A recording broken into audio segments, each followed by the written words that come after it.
Muted group theory states that marginalized groups, including women, are more constrained in conversation because they have to speak a man's language. Women often find it hard to express themselves because they have to communicate through a language that was made by the opposite gender.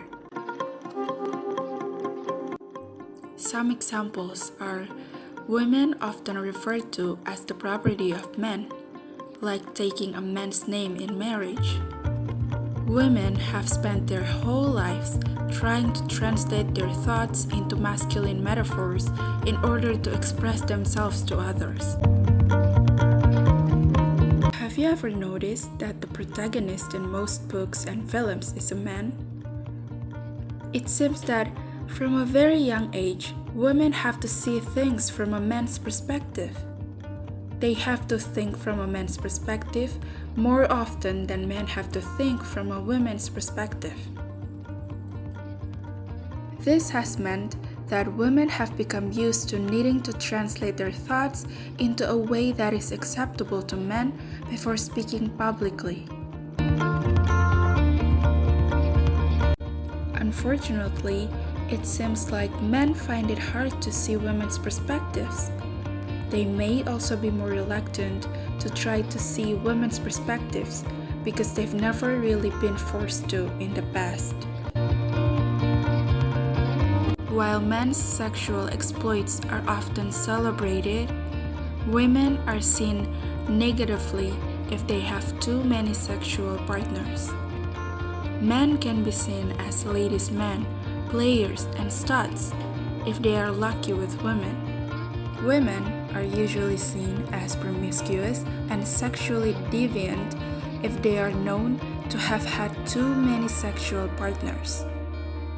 Similarly, homosexual sex is often seen as taboo or frowned upon more than heterosexual intercourse, thereby muting their experiences in public discourse.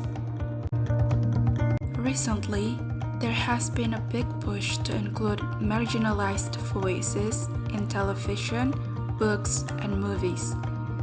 This has been a conscious effort to make language and communication more inclusive. It will give voice to marginalized people and help them reclaim language. A very popular example from recent years is the movie Black Panther, which is one of the few action hero movies in Hollywood that had a predominantly all-black cast. It explains the relationship between language and power. The theory shows how power is exercised through language. You don't have to use brute force, coercion, or strength to be powerful.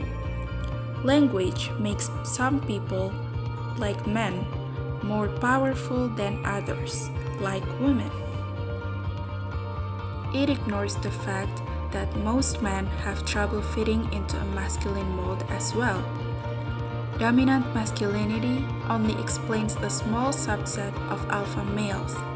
The rest of the male gender may also be at a disadvantage in relation to alpha males and also need to do the same work of linguistic translation before speaking.